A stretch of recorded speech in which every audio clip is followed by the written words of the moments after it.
Ayan, good afternoon sa atin or good morning saan man kayo ngayon. Magandang araw sa ating lahat. So, kamusta tayo this afternoon? Ito yung ating lesson. Nasa Genesis pa rin tayo.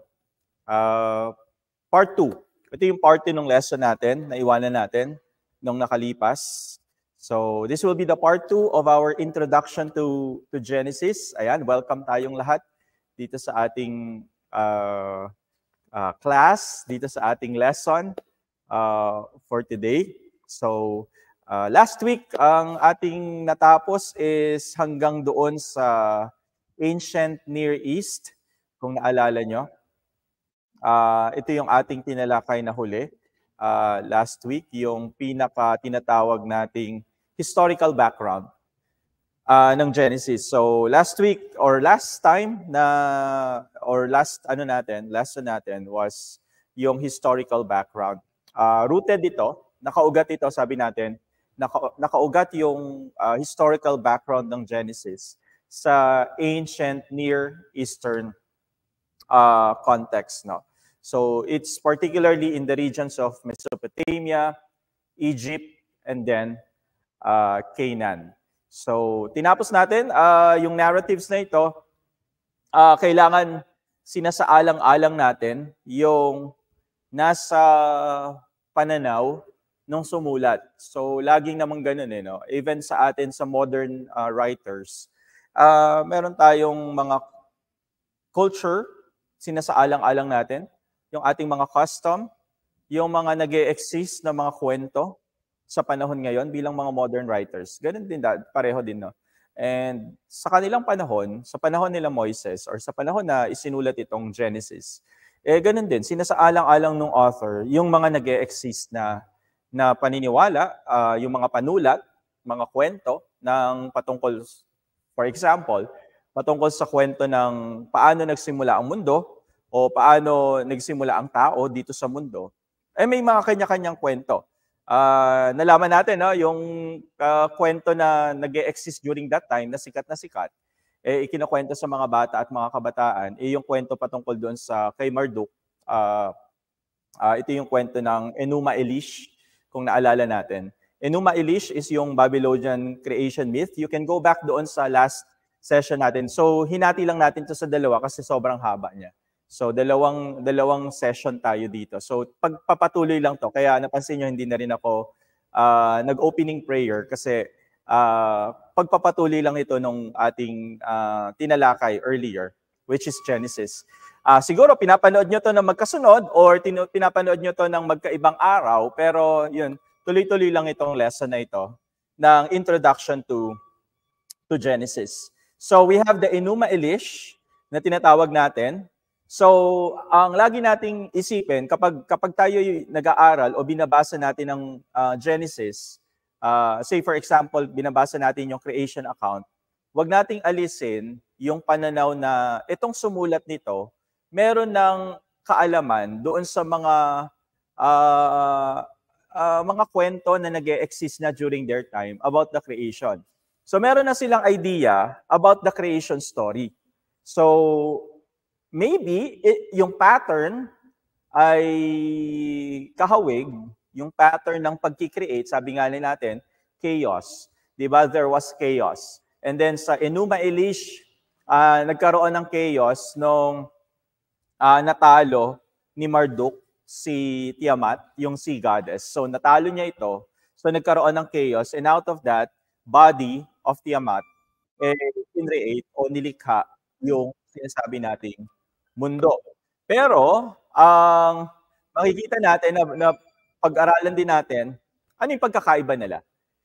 Monotheism versus polytheism.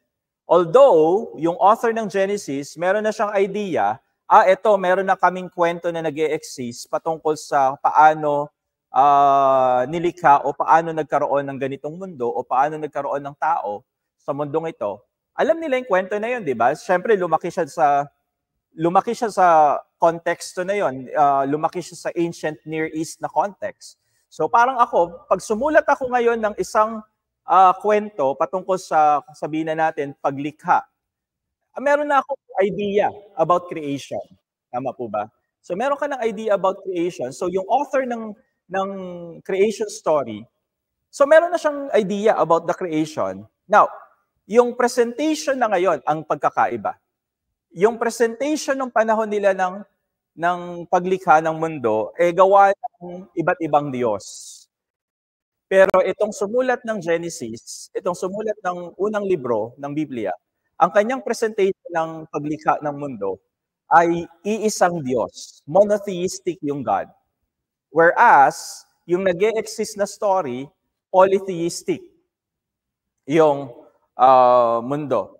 And then, yung monotheistic God, yung kanyang paglikha in order. Makita mo yung order. On the first day, on the second day, on the third day, on the fourth day, hanggang umabot yung rest day niya, yung ikapitong araw. Kung ihahambing natin to doon sa kwento na nag-e-exist during their time, yung Enuma Elish na story about the creation, out of chaos lang, biglang na-create yung mundo. Diba? Biglaan na lang, na-create yung mundo out of the chaos, out of the body of the goddess, biglang na-create yung mundo. So makita natin mas orderly, mas maayos yung pagkakasunod-sunod ng paglikha dito sa monotheistic God, kay Yahweh, di ba?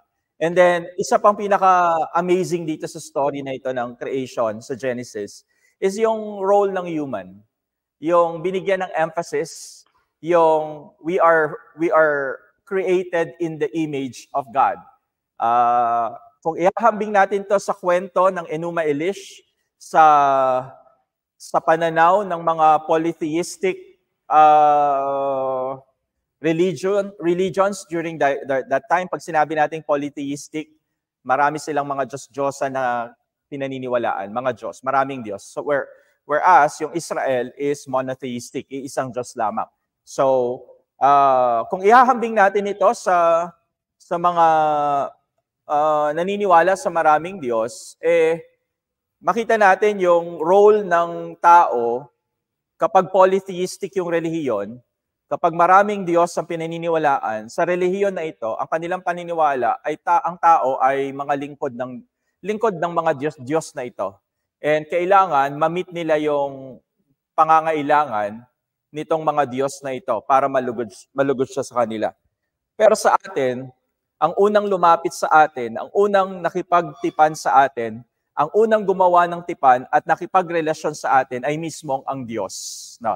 Yun yung amazing doon sa kwento ng Genesis. Yun yung talagang masasabi mo is, although may similarity ito sa kwento na umiiral na noong panahon na yun, masasabi nating kakaiba, katangi-tangi ang kwento ng paglikha. No? Monotheistic, orderly creation, and humanity's role. So, makita natin, isinaalang-alang nung sumulat, but at the same time, may bago siyang pagbibigay ng kahulugan. Isinaalang-alang niya yung kwento na umiikot sa mga tao during that time, yung kwento ng Enuma Elish. Pero at the same time, may malaking pagbabago. Sa pagdating sa pagbibigay kahulugan, iisang Diyos lamang. Ang emphasis dito, iisang Diyos lamang na makapangyarihan sa lahat, ang siyang lumikha ng langit at lupa. Ang lahat ng nakikita natin sa mundong ito ay nilikha ng iisang Diyos at nilikha ito sa isang maayos na paraan. And then, ang maganda pa dito, binigyan tayo ng halaga nitong Diyos na ito. Binigyan kang halaga dahil ikaw ay ayon sa imahe ng Diyos na ito, at ikaw ay may purpose, you have a divine purpose, and you have a dignity. Di ba? Kung isipin mo, di ba, saan ka pa, di ba? Ikaw na bumabasa nito. Ikaw yung nakaharap sa dalawang account na ito. Sino yung pipiliin mo? Yung polytheistic na belief, yung paniniwala sa maraming Diyos na lumikha sa mundong ito, o kaya naman sa iisang Diyos na lumikha sa mundong ito. So bilang ikaw na bumabasa nito, lalo na siguro yung kapag nabasa yung bahagi na you are created in the image of God. Lahat ng makakabasa nito, talagang ma-amaze, mamamangha doon sa account ng Israel sa creation, kaysa doon sa account na nag-e-exist, yung kwento na nag-e-exist during their time. Kung pagtatabihin mo to at yung bumabasa nito, sigurado naman siguro tayo na ang mas mamamangha yung nagbabasa ng Israel's account of creation kaysa doon sa Babylonian account of creation, di ba? Kung pagtatabihin natin. Pero yun nga, isinaalang-alang pa rin ng author yung pag-iral ng kwento, yung kinukwento nung panahon nila patungkol doon sa creation ng ating mundo. So, the author of Genesis, sabi natin, he engaged and then at the same time, he reinterprets the creation that is common during the ancient time. May isang kwento na galing sa Babylonia, ito ay isinalin na sa maraming mga tao. Ito yung sikat na istorya kung saan nanggaling ang mundo at mga tao. Sinaalang-alang ito, nakipag-engage yung author dito and at the same time, binigyan ng bagong kahulugan ito. Monotheistic and then theological purpose. Pinapakita dito yung katangian ng Diyos. Yun yung maganda doon. Yung tunay na katangian ng Diyos bilang lumikha ng lahat, iisang Diyos na lumikha ng lahat, iisang Diyos na makapangyarihan, at Diyos na nais makipag-ugnayan sa kanyang mga nilikha. So ang focus again, the sovereignty of God, the goodness of the creation, the status of human, and the goodness of God as well. No, hindi man ito isinama doon sa libro na aking binabasa, pero I believe kasama dapat dito yung goodness of God din. Ipinakita yung kabutihan ng Diyos dito. Hindi lang yung kanyang kapangyarihan, hindi lang yung kagandahan ng kanyang nilikha, hindi lang yung status, katatayuan ng tao sa nilikha, kundi yung kabutihan din ng Diyos. Ipinakita dito sa account na ito ng creation. And much more makikita natin sa fall of man. Makikita natin yung goodness, not only in the creation, but the goodness of God. Now, let's go to, punta tayo ngayon sa, nasa na ba yung aking PowerPoint? Ilagay ko lang po yung ating PowerPoint for today. Okay, so part 2 po ito, no? Ng ating introductory study in Genesis. So, pangalawa na ito. Punta tayo ngayon saan? So, natapos tayo sa historical background niya. Meron na kayong konting idea patungkol sa kasaysayan ng aklat ng Genesis. So, ngayon naman, punta tayo sa authorship and yung date. Yung sumulat, magandang topic talaga ito. Maganda itong pag-uusapan natin ngayong araw na to. Yung authorship at yung date. So, tayong mga Kristiyano at yung mga Hudyo, ang ating paniniwala ay si Moises ang sumulat ng Genesis. So yan na yung ating kinalakihan. Ito na yung ating traditional na pananaw. Kapag tinanong tayo, sino sumulat ng Genesis, ang agad nating isasagot, ang agad na pumapasok sa isip natin is walang iba kundi si Moises. Si Moses. So he is the author of Genesis at yung unang 5 libro actually, hindi lang Genesis. Kasama dito yung Exodus, Leviticus, Numbers, and ano yung susunod doon? Deuteronomy. So, suportado ito ng relihiyong Hudyo at relihiyong Kristiyano. So, both Christian and Jewish traditions, ang fina-follow natin is Moses is the author of Genesis. Pero ngayong hapon na ito, may ipipresent ako sa inyo. So bilang nag-aaral ng Biblia, papalalimin natin yung authorship. Papalalimin natin yung sino ba talagang sumulat nito. No? Si Moises ba talaga yung sumulat nito? No? Titingnan natin kung magbabago yung inyong pananaw dito. No? Pagdating sa sino ang sumulat ng unang 5 libro ng Biblia. No? Meron kasing tinatawag ngayon na documentary, ang tawag dito, mamaya, explain ko sa inyo yan. May mga bagong pag-aaral ngayon, bagong pagsasaliksik. Na ang kanilang teorya ay may mga bahagi si Moises ang sumulat. No, may mga bahagi, may mga contributions si Moises, hindi natin aalisin 'yon. Pero ang paniniwala ng mga nag-aaral ng Biblia, marami no, sa mga nag-aaral ng Biblia ngayon, ang paniniwala nila is, alam niyo yung kunyari, meron tayong tinatanggap na dyaryo araw-araw. So, dati uso yan no? May magdadala ng dyaryo sa bahay natin. Ano yung ginagawa natin para hindi masayang ito?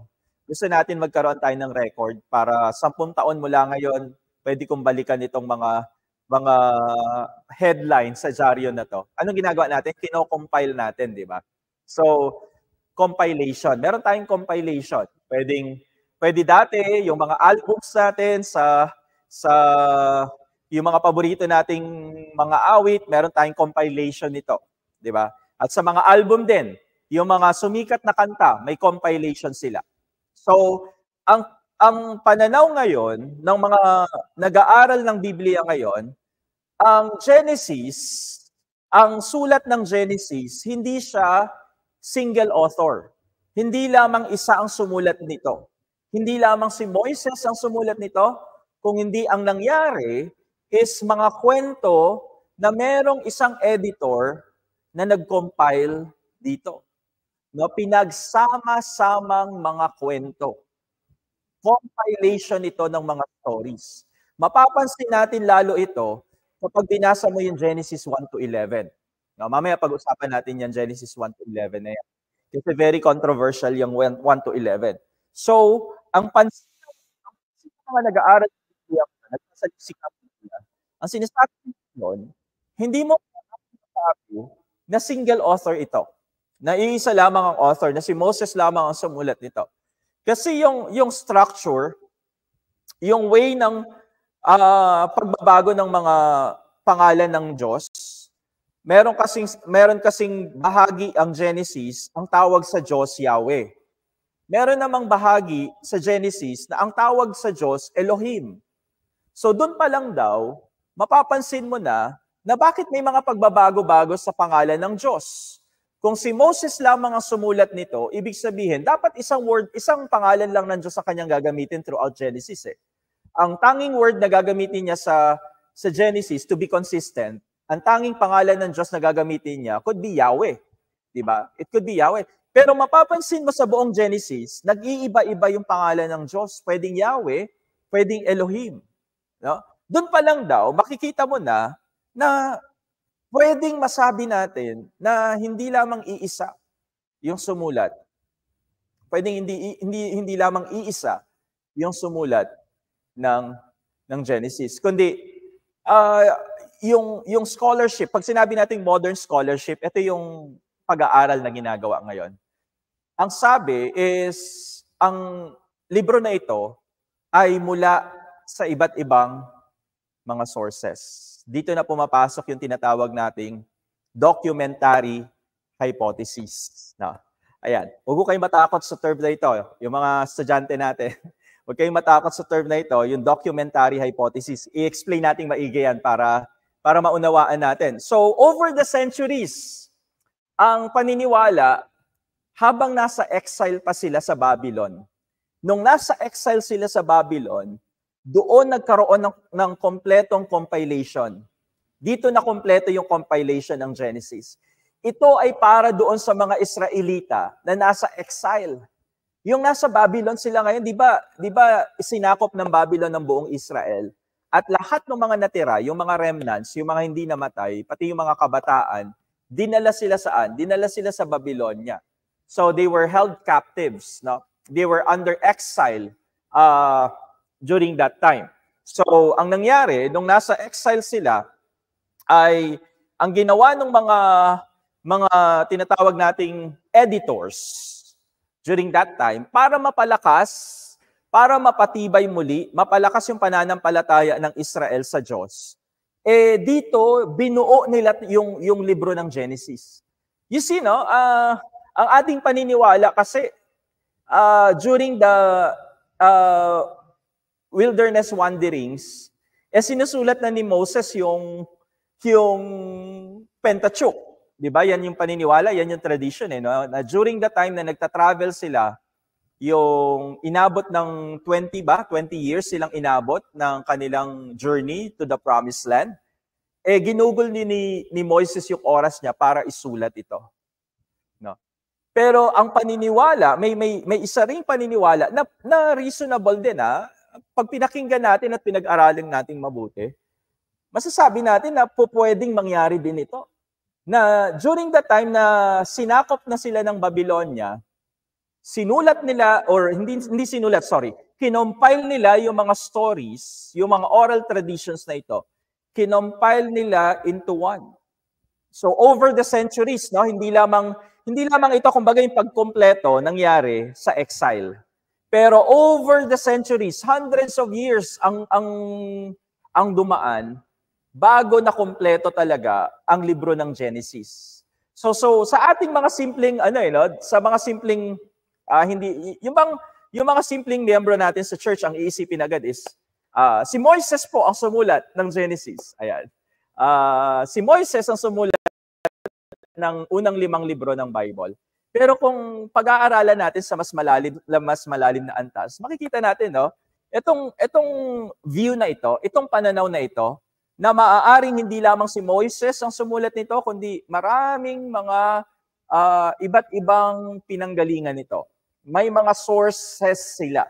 Yung word doon is source. May mga source sila na iba-iba, at ito ay pinagsama-sama, no, sa loob ng mahabang panahon. Hundreds of years. At tuluyan itong nakompleto nung sila ay sinakop ng Babylonia. Para saan? Para maging kalakasan ng Israel ito, na ang kanilang Diyos ang lumikha ng lahat ng bagay, naaangkop, di ba? Naaangkop sa panahon nila na sila ay nasakop. Yung unang kabanata na mababasa mo, no? Ang unang mga talata na mababasa mo dito sa Genesis is patungkol sa paglikha ng Panginoon. Ipinapakita yung kapangyarihan ng ating Panginoon. Ganito kasi nangyari dyan. No, ipapakita ko sa inyo sa ating PowerPoint. So, ang tawag dito is documentary hypothesis. So, ito yung meaning ng documentary hypothesis. So, ano nangyari sa documentary hypothesis? So, yung documentary hypothesis, ang suggestion nito, Genesis, ang aklat ng Genesis is a compilation. Pagsasama-sama, kinompile ito ng isang editor. Meron mga libro, compilation ng mga authors, may mga bibigay silang topic. Nakakita na kayo ng libro. Sa mga theological books, ang dami nito. Iba't ibang mga author, susulat sila ng article. So, i-compile nung editor, yung mga articles na ito. So, merong nakasulat sa harapan ng libro, editor. Tapos, ang alam ko nilalagay sa loob ko sino yung mga article authors. So, iba't iba yung mga topics ng articles na yon, na ang isa lamang kunyari pine-pertain about the gospel. So, iba't ibang articles, iba't ibang mga issues sa gospels, yung kanilang dinidiscuss doon sa article na yon. And then, ang gagawin ng editor, i-compile niya lahat yung articles na yon into one book. So, ganun ang nangyari sa Genesis. So, compilation of text from different sources. So, meron tayong tinatawag na 4 na sources. Ang sabi, no, sa theory niya ito, 4 yung sources ng Genesis. We have the J source, the Yahwehist source, and then we have the Elohist source. Kasi dito mo makikita yung Yahweh and Elohim. Yahweh, Elohim. So, Yahweh, Elohim. So, merong mga passage ang gamit Yahweh. May mga passage ang gamit Elohim. So, we have also the priestly source and then the Deuteronomic source. So, 4 sila. No? So, yung Deuteronomy, sa pagsulat ng Pentateuch, may isang source yan. The Deuteronomic source. No? Or the Deuteronomic source. And then, meron din yung priestly source. Meron din yung Elohist source, and then we have the Yahwist source. So, makikita natin kasi ito dun sa style of writing. Ito yung pinagbasihan kasi ng mga nag-aaral ngayon, yung mga sasaliksik ng Biblia ngayon, yung mga Bible scholars na tinatawag natin. Nakita nila, katangi-tangi yung style ng writing na to. Katangi-tangi yung style ng writing na ito. Iba yung style ng writing nung sinulat yung pag-offer kay Isaac, ni Abraham. Iba yung style of writing nito. Makikita nyo lang ito kapag ang binabasa nyo na is yung Hebrew Bible kasi. Kapag talagang naghasa tayo at talagang ang binabasa natin is yung talagang original na lingwahe, doon mo makikita talaga yung different ng style, ng source. So yung kanila, doon sila nag-draw ng conclusion. Kaya nila nasabi na pupwede na compilation ito ng iba't ibang mga storya. Ano ulit yon? Yung J source, yung E source, yung P source, and yung D source. Gusto ko pong italakayin ito sa atin para palalimin natin na hindi lang tayo mag-dwell doon sa traditional view, na pwede rin nating isipin, no, na pwede pala na compilation nito ng mga different na hindi lang natin i-attribute lahat ng buong Pentateuch kay Moises or kay Moses, di ba? Magkaroon tayo ng mas malalim na view about the authorship nitong tinatawag nating Pentateuch, particularly nasa Genesis tayo ngayon. So it's a scholarly theory about the origin and the composition, so yung pinanggalingan at komposisyon ng unang 5 libro ng Biblia, known as the Pentateuch. Please take note of this, especially yung mga required students, yung mga magkakaroon ng grade dito sa class natin. Please take note of this. Yung mga nanonood lamang for additional learning, okay lang po yan. Pero yung mga required students natin, please take note of the word documentary hypothesis. Now, scholarly yung theory na to, yung teorya na ito ay talagang masusing pinag-aralan patungkol sa saan ang pinagmulan at ano yung composition ng unang 5 libro ng Biblia. Ang tawag natin doon, ulit, Pentateuch, just to review. So, ito na. Tingnan natin yung mga sources na. So, makikita natin, yung mga, ito yung mark natin. No? Sa English siguro, mas makikita natin kasi we use Yahweh. No? Hindi ko alam kung sa Tagalog, consistent yung paggamit ng Yahweh. No? So, mapapansin nyo, kapag ginamit ang term na Yahweh, ang theory is may isang source yan.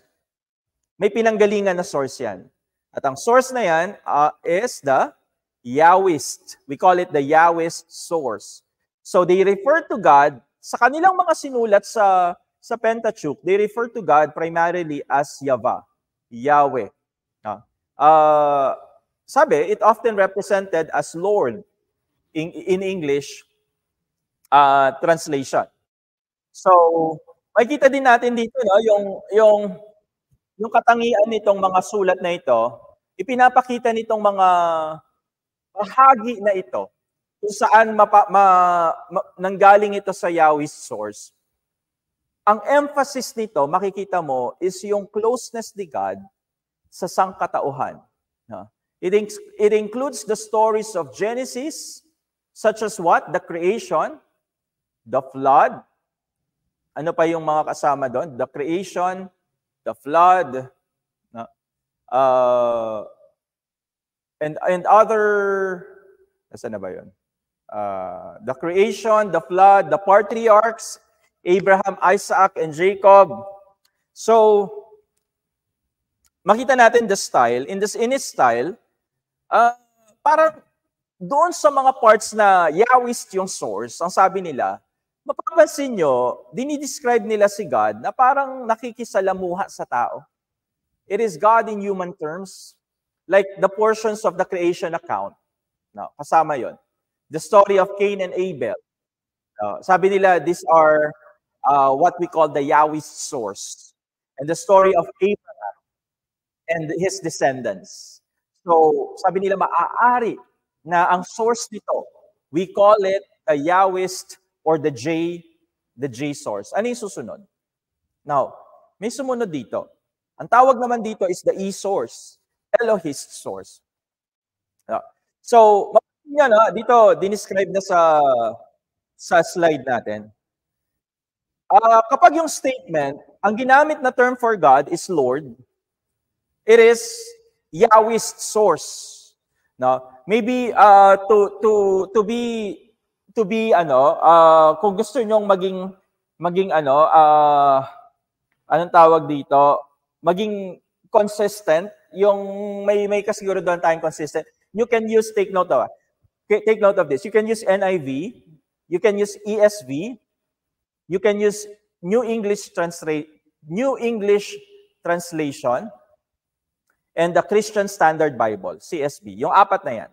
So pwede nyong tingnan, basahin, and i-observe. Meron ba kayong napansin na ang gamit na term is Lord? Meron ba kayong napansin na gamit na term is God? Diba? Dito sabi nila, Yahwist source yun. Pag sinabing Lord sa English. Pag sinabi namang God in English, pag ginamit naman God, yung in the beginning, Genesis 1:1, ano ba yung gamit doon? Is it in the beginning, the Lord created the heavens and the earth? Hindi, di ba? Ang gamit doon is God created the heavens and the earth. So it could be, Genesis 1:1 is from a Elohist source. Yung pinanggalingan na material nun is from Elohist source. This source refers to God as Elohim. So, in the beginning, God created the heavens and the earth. So, ano yung emphasis doon? God as powerful, transcendent.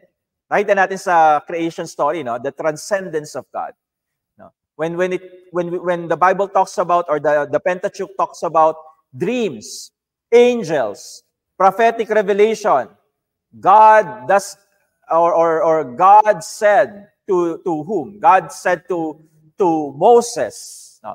Or God said to Abraham, no? sa pamamagitan ng panaginip, God revealed himself to Joseph through the dreams, di ba? Or prophetic revelation. So, pag ginamit yung term na God, nabasa natin ito, sa translation niya is God, ang paniniwala is that yun yung kitang pagkakaiba. Yung term na ginamit is Lord, yung term na ginamit is God. Or Yahweh. Pwede rin yung Yahweh. Diba? May mga terms din na nakikita natin, ang gamit is Yahweh. No? That's Yahweh's source. Pag ginamit naman yung God, it is the Elohist. Ito naman yung Elohist source. So, when it comes to dating, no, yung Yahweh's source, around 950 BC. 950 BC.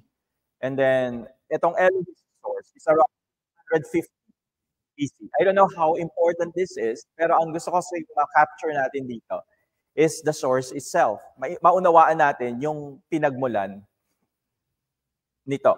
Ang sabi nila, yung Yahweh's source is from the kingdom of Judah, and then yung Elohist source is from the kingdom of Israel. So nahati yung kingdom into two, di ba? Judah and Israel.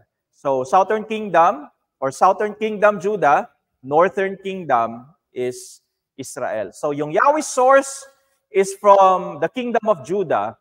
Yung Elohist source is from the kingdom of Jerusalem. Now, meron naman tinatawag na Deuteronomist source. No. So, may sariling source, may source ang Deuteronomy. During ang hula nila, ang kanilang tansya ito ay mula sa paghahari ni King Josiah. So, merong source na nanggaling doon kay King Josiah around 650 BC. During the reign of Josiah, isinulat itong Deuteronomist source. So the source is primarily found. Teka, ililipat ko yung ano natin. The source is primarily found in the book of Deuteronomy. It emphasizes what? It emphasizes covenant theology. Ang idea dito is yung relationship ng Israel kay God based on the covenant with blessings. Ano yung blessing? For obedience and curses for disobedience. So, ito yung focus nito. So, ang belief ng mga nag-aaral, nagsasaliksik ng Biblia, ito nang galing, yung Deuteronomy. From this source, Deuteronomist, ang tawag natin Deuteronomist source. So, may distinctive din. Nakita niyo na? May katangian din na katangi-tangi ito.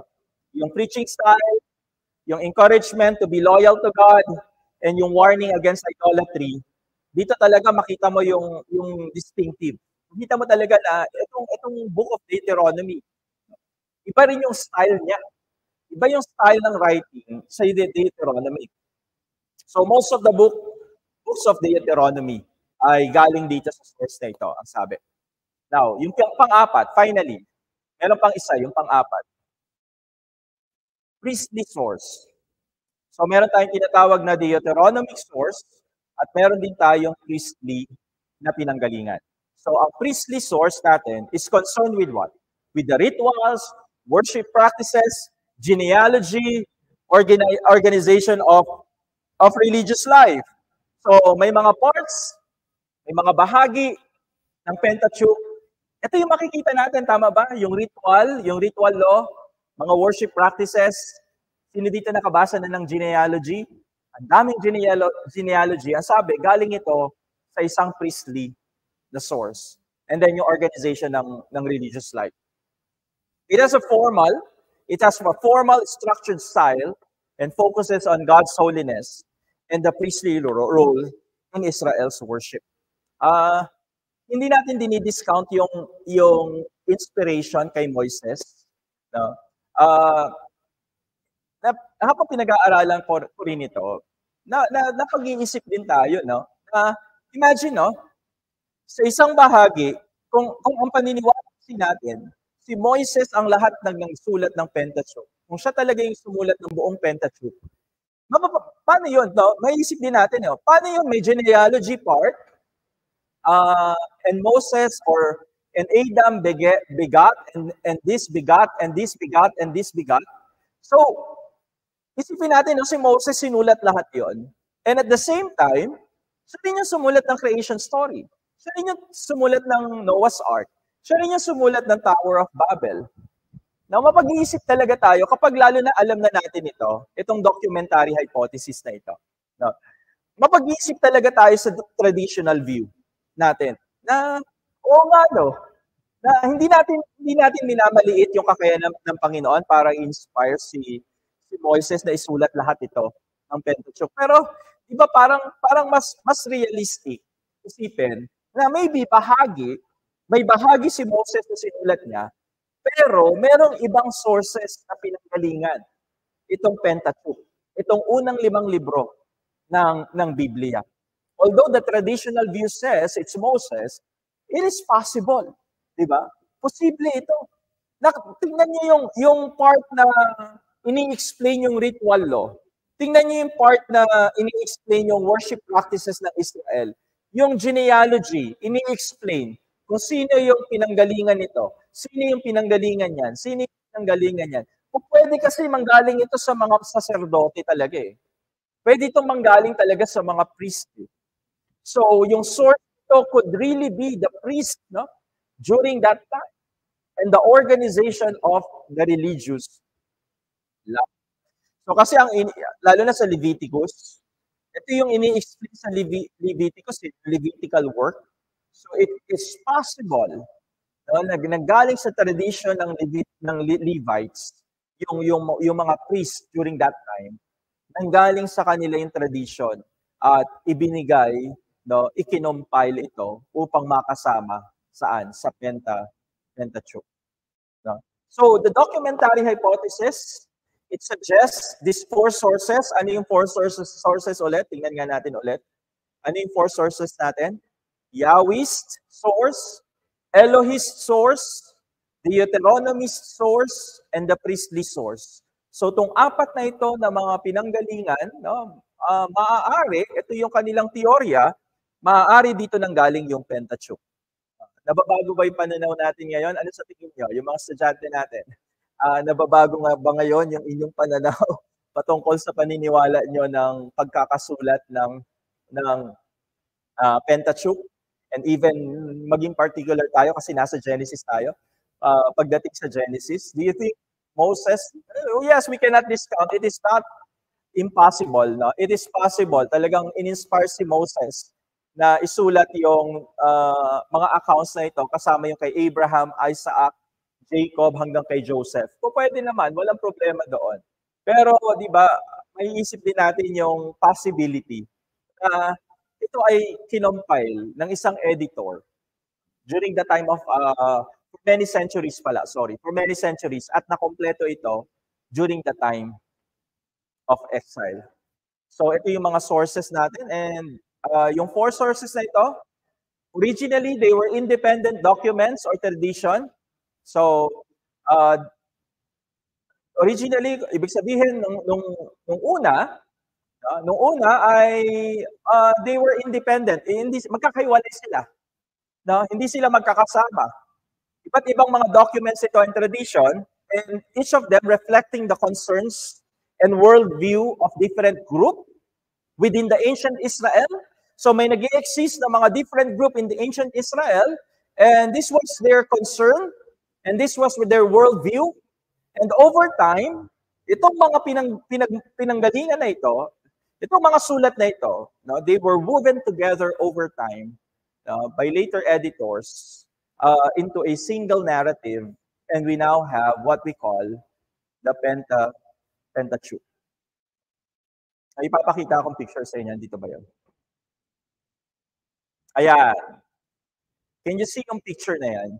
The J source, the E source, and then the Deuteronomic source, and kasama dito yung redactor. Yung R is the editor, the editor. So you can see now, you can screenshot this, and based on the colors, makikita nyo, no? Ito yung kanilang teorya. So may mga parts sa Genesis, based on the colors, no? May mga part na nanggaling saan? Sa J, sa E, sa P, and meron ding contribution yung editor, and then yung Deuteronomic source. Makita niyo, no? Makita niyo naman sa Exodus, malaki yung priestly source, pero meron pa ring E, meron pa ring J source. Pag makita mo yung Leviticus, siyempre Levitical yan. Kaya nga, priestly ang source niyan. Kulay blue, halos lahat kulay blue. Makita mo naman yung Numbers. So Numbers na source, majority pa rin, priestly yung source. And then meron din siyempre, bahagi, yung J source, E source, and meron ba yung redactor? Meron ba yung editor? Yeah, may nakikita akong line na yellow. Siguro maliliit na mga editorial changes ang ginawa ng editor. Now, Deuteronomy. Look at Deuteronomy. Tingnan mo yung source niya. Saan galing? Sa Deuteronomic source, the D source. Talagang isang kulay lang siya. Ang paniwala is, ito yung galing ito sa sinulat sa time ni King Josiah. So, yun yung Deuteronomic source. Ano sa tingin niyo? So, ang paniniwala, based dito, yung J and E muna. So, over the years, yung mga editors nito, syempre, lumipas yung maraming panahon. Siguro, ilang mga editors ang sinalin sa different editors ito. So, ang unang na-compile is J and E. Now, una nilang kinompile is J and E. They were combined first. So, Genesis and Exodus yun. They were combined first. No? Since yung narrative nito, nag-overlap. And then, over time, this combined document was edited. Ang in-include na nila is yung D and P. And during the Babylonian exile, during the 6th century BC, dito na nakompleto yung Pentateuch. So dito na nakompleto yung buong 5 books. The first 5 books of the Old Testament, the Pentateuch, nakompleto during or after the Babylonian exile. During or after the Babylonian exile. So, isa sa mga features kasi, no, kung bakit may mga naniniwala sa documentary hypothesis is that yung, pansin nyo, no, yung Genesis account of creation, yung Genesis 1 and then Genesis 2, chapter 1 and chapter 2, I encourage you to observe and read Genesis 1 and 2. Makita nyo para siyang doublet. Stories that are repeated with variation. Two creation accounts. Mapapansin nyo yan. Akala nyo isa lang yung creation account. Kapag alam mo tong documentary hypothesis, pag tinignan mo ngayon yung Genesis 1 and Genesis 2, ma-amaze ka na parang may dalawang account ng creation. Pansinin nyo po yun. Yung first part ng Genesis 1 and then yung first part din ng Genesis 2. Para siyang dalawang kwento ng creation. And then there are also two versions of the Ten Commandments. Napansin niyo rin po yun, di ba? There are two versions of the Ten Commandments, Exodus chapter, sandali lang po para sigurado lang tayo. These are Exodus 20 and Deuteronomy 5, 6 to 21. Similar in content, may mga differences saan? Sa language, sa emphasis, and doon sa pinaka-konteksto nito. So, Deuteronomy 5, 6 to 21, Exodus 20, 1 to 17. So, mapansin natin, dalawa. Ang tawag dito mga doublets. Dalawa yung version. There are two versions of the Ten Commandments. There are two creation accounts in Genesis 1 and Genesis 2. Pansin natin yung differences in style, differences in vocabulary. Kasi kung isang author lang ito, masasabi, kung isang author lang talaga itong Genesis to Deuteronomy, dapat consistent. Alam niyo yun? Consistent yung kanyang gagamitin na vocabulary. Kasi katulad ko, kapag nagsusulat ako ng preaching, consistent yung vocabulary ko. Ito yung nakagisnan ko. Ito yung nakagawian ko na pagsusulat. No? So magiging consistent yung aking mga preaching na every Sunday, Sunday after Sunday, unless nag-aaral ako ng mas malalim pa o kaya naman nag-aaral ako ng language, siguro nagkakaroon ng improvement sa language ko. Kung dati, Tagalog yung vocabulary ko, Tagalog yung aking style ng pagtuturo, dahil lumalalim na lalo yung ating pag-aaral, yung vocabulary ko lumalawak. So may mga pagbabago sa vocabulary ko. Dati po, nung kagagaling ko nag-aral, galing sa Europe, sa totoo lang,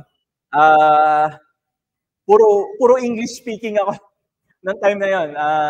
English tayo. Ng time na yun pag nagtuturo tayo, pa-English tayo. Pero nakita ko, mas epektibo yung Tagalog. Kaya talagang inaaral kong magsalita sa Tagalog kahit sa mga pagtuturo natin. Talagang gusto kong matutunan yung ma-explain ko sa Tagalog kahit yung mga pinakamalalalim na mga statement o kaya pinakamalalalim na mga konsepto, ma-explain natin, maipaliwanag natin sa Tagalog.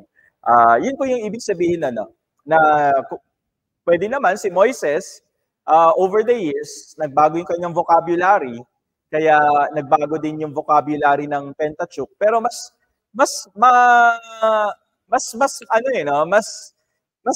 masasabi nating yung documentary hypothesis, mas parang, ano ba tawag doon? Reasonable. Kapag inisip natin yung authorship ng Pentateuch, sabi natin, hindi naman nawawala yung inspiration ng scriptures pag ating, andun pa rin talaga yung inspiration ng Panginoon. Nasa scripture yung inspiration, The scriptures are inspired. So itong kinompile na ito ng mga story are inspired by God. Hindi natin naalisin pa rin yon. Naniniwala tayo na ang scripture ay inspired ng ating Panginoon.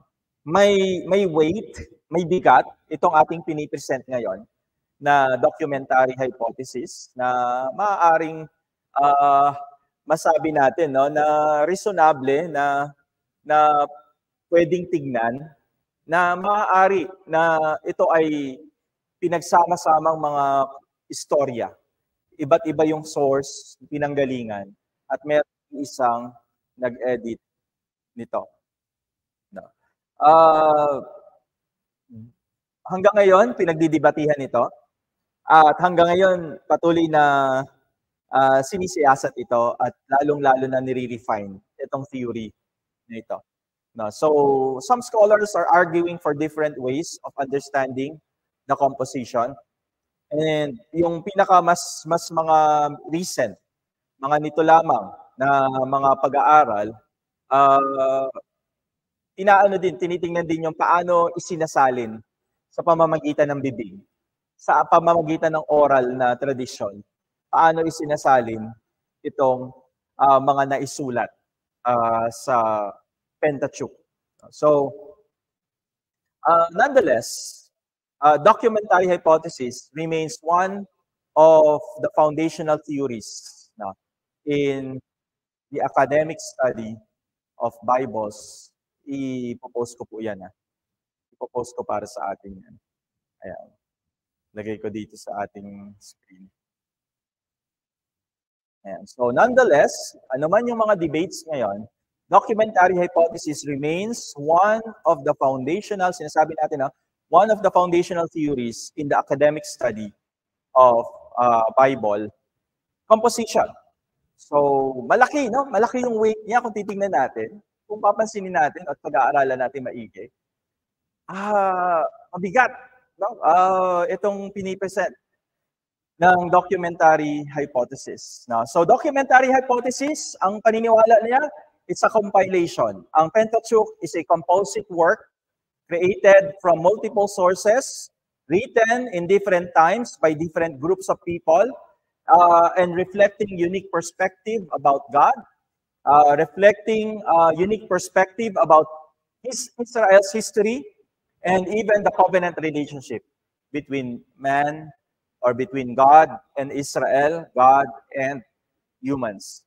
So, ang maganda sa documentary hypothesis, binibigyan tayo nito ng paraan. It offers to us a way para maunawaan natin yung complexities ng text. Na si Moses ba, siya lang talaga sumulat nito?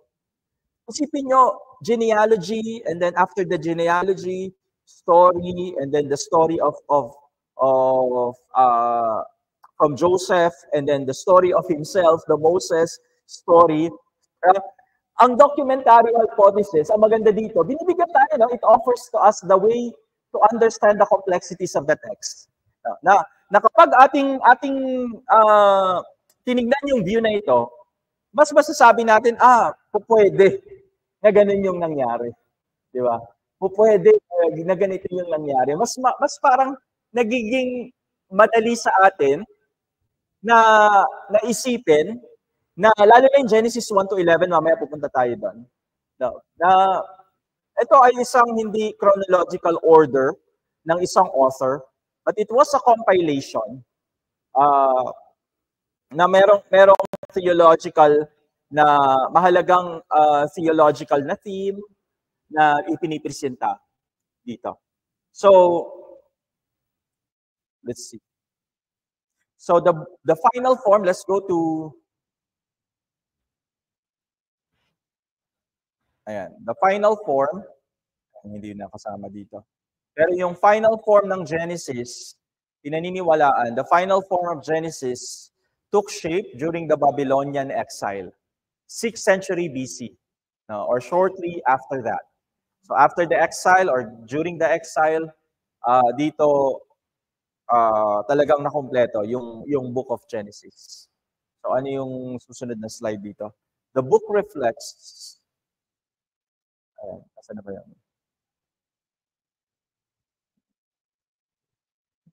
Ayan. The book reflects a deep engagement with the history and theology of Israel. It was shaped by the experiences of exile and the need to preserve and the need to transmit the faith of Israelites in a foreign land. So, inire-reflect, sinasalamin ng librong ito yung engagement ng history and their belief in God. So kasama dun sa history is yung kanilang pagpapakilala ng mga sumulat dito ng Diyos ng Israel. Kung sino ang Diyos at kung paano siya kumikilos sa bansang Israel. It was shaped by the experiences of the exile and the need to preserve and transmit the faith of Israelites in a foreign land. So nakita nila during that time, nakita nila yung pangangailangan, i-preserve natin yung history and theology of Israel. Nakita na natin, tayo ay nasakop ng ibang bansa. Na kahit masakop tayo ng ibang bansa, may mananatiling kasaysayan at may mananatiling kaalaman tungkol sa Diyos, tungkol kay Yahweh. Kaya nakita nila yung pangangailangan to what? To preserve and to transmit the faith of Israelites in a foreign land. No? So the book of Genesis is not just the book of the beginnings. Tandaan natin yan. Genesis is not just the book of the beginnings of the Bible, but the beginning of everything. Right? Diba? The book is not just the beginning of the Bible, but the beginning of everything. From creation, humanity, God's unfolding plan, it began where? The creation began in Genesis, humanity began in Genesis, God's unfolding plan for the world, yung plano ng Panginoon sa nagsimula sa Genesis. Kaya napakahalaga talaga, pag-aralan ng bawat isa sa atin. Magkaroon tayo ng pagnanais ating pag-aralan itong libro ng Genesis. Now, let's see the next slide. Nasaan na ba tayo? Ayan. Tingnan naman natin ngayon, literary structure and genre of the book of Genesis. So, let's look at the literary structure and the genre of Genesis. So, Genesis is a complex work. With a very rich, mayaman yung kanyang literary structure. So, it is often divided. Dito na napapasok itong ating pag-aaralan din. It is often divided into two main sections. Dalawa yung section nito, mga kapatid. Tingnan natin yung unang section. Primeval history, Genesis 1 to 11. Mamaya pag-usapan natin maigit yung 11. So, primeval history. So, this section includes the creation narratives, the fall, ano pa yan? The flood, and the Tower of Babel. So, ito lahat. Kasama ito sa primeval history. Genesis 1 to 11. Take note of this, lalo na sa mga nag-re-require. Genesis 1 to 11. What is Genesis 1 to 11? Primeval history. Yung second part. So, dalawa yung bahagi, dalawang bahagi ng Genesis. So, Genesis 12 to 50 naman, patriarchal narratives. Dito na makikita natin yung story ni Abraham, Isaac, Jacob, Joseph. So, dito na isinulat yan sa patriarchal narratives. Focus on the stories of Abraham, Isaac, Jacob, and Joseph. So, these narratives, patriarchal narratives, they are more historical, biographical. So, it details the lives and journeys of the ancestors of Israel.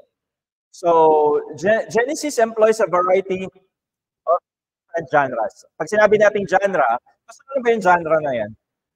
Ito ba ay pakwento? Ito ba ay patula? Ito ba ay sa pamamagitan ng mga genealogy? Ipinapakilala itong character na ito? O kaya naman sa isang dialogue with God? So, yan yung mga genre.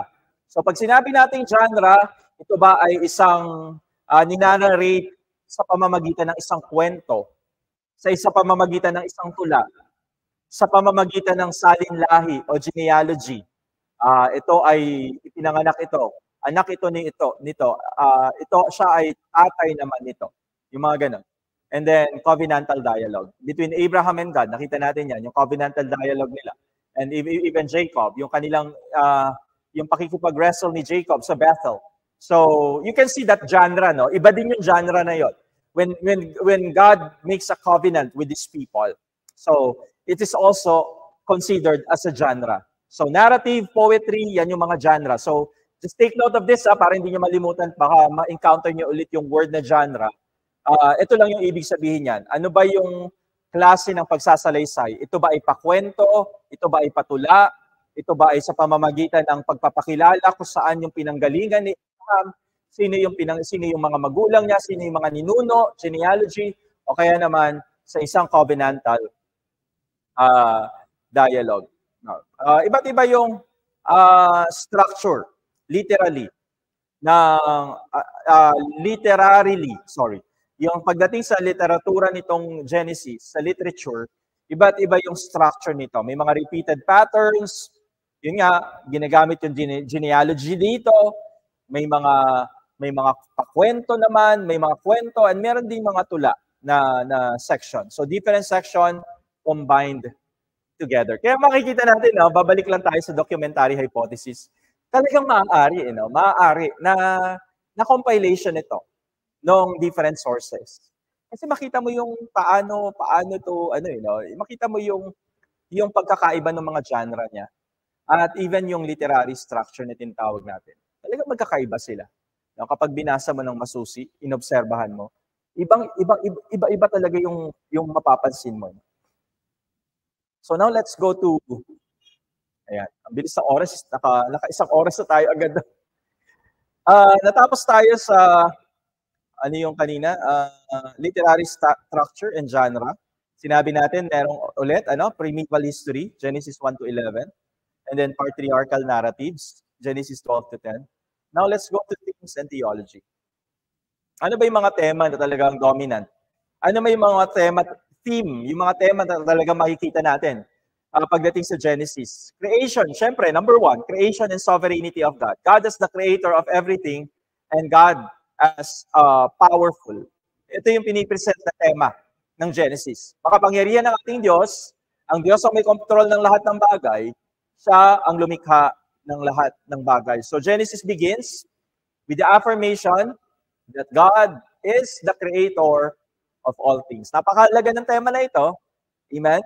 Lalo na doon sa mga unang bumasa nito. Imagine, yung unang bumasa nito, kagagaling niya sa pagkakasakop ng Babylonia. O kaya naman sinasakop kayo ng Babylonia during that time.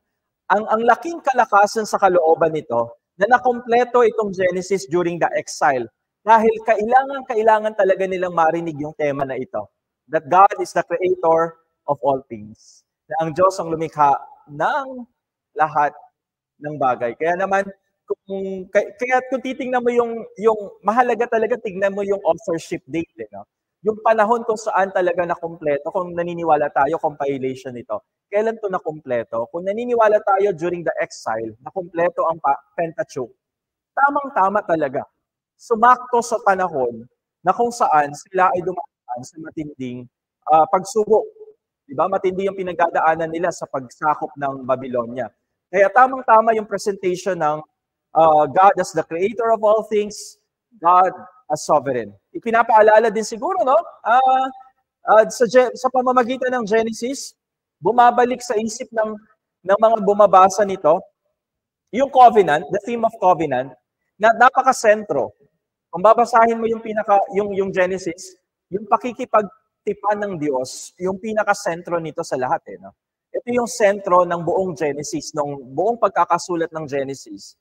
Ang pinaka-sentro dito na tema is yung covenant. The central theme, the theme of covenant. It's central to Genesis. So God established covenants with Noah, with Abraham, with Isaac, and it laid the foundation. Ito yung naglapat ng pundasyon para sa relasyon ng Diyos at ng kanyang bayan. Through the covenant, nagkaroon ng kaugnayan, nabuo yung ugnayan, nagkaroon ng relasyon ng Diyos sa tao sa pamamagitan ng pakikipagtipan. Makikita natin itong tema na ito sa Genesis. Ano pa yun? Pinapaalala din ng Genesis sa ating pagbabasa, pinapaalala natin sa atin yung kasalanan at yung pagtutubos ng Diyos. Dito lahat nagsimula ito sa aklat ng Genesis, In-explore ng Genesis, ilipat ko lang yung aking slide. So the theme of covenant is central in Genesis.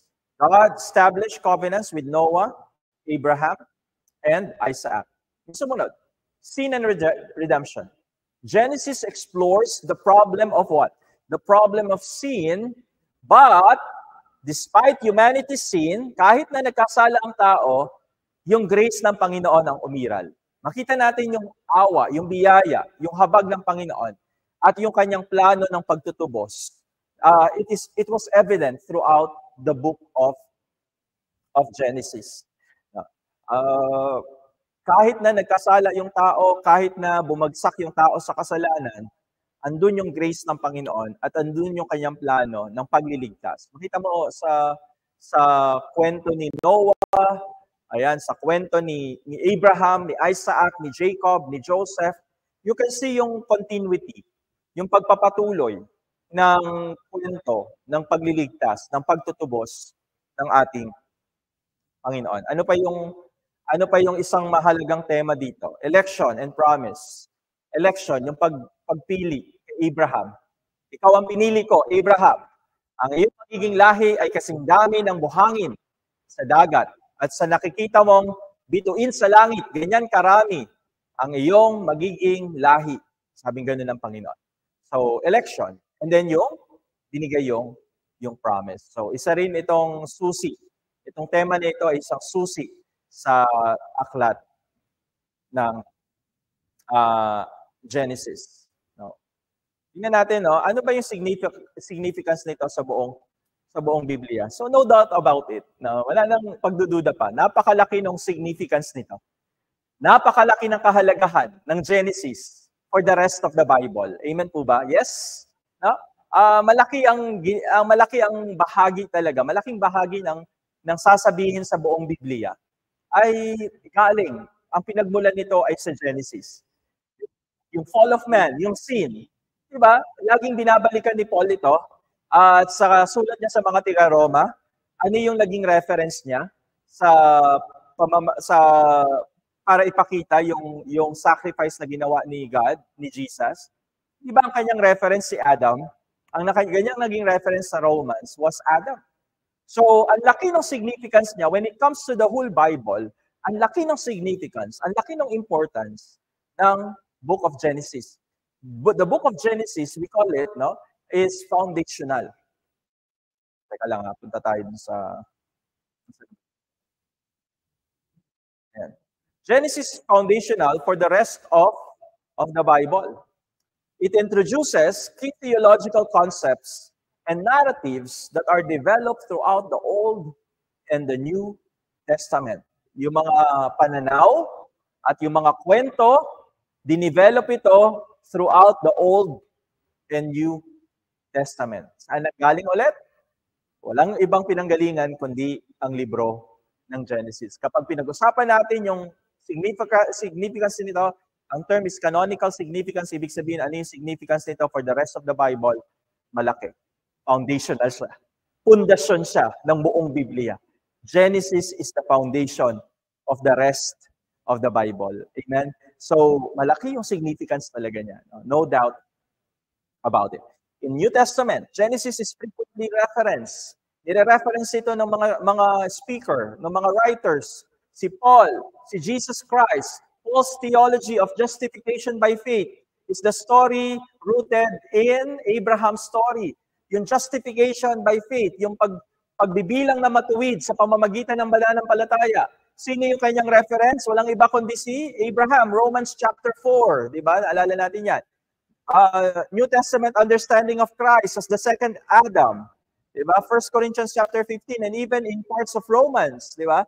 Ini-explain yung sin of Adam and yung coming of Jesus Christ. So, nakita natin yung canonical significance ng Genesis. Now, let's go to purpose. Purpose.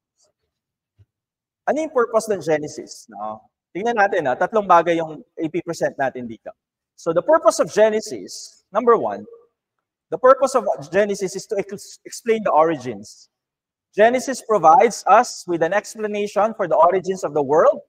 So ito yung isa sa mga layunin ng pagkakasulat ng Genesis, to explain the origins. The origin of the world, the origin of humanity, and the origin of the people of who? The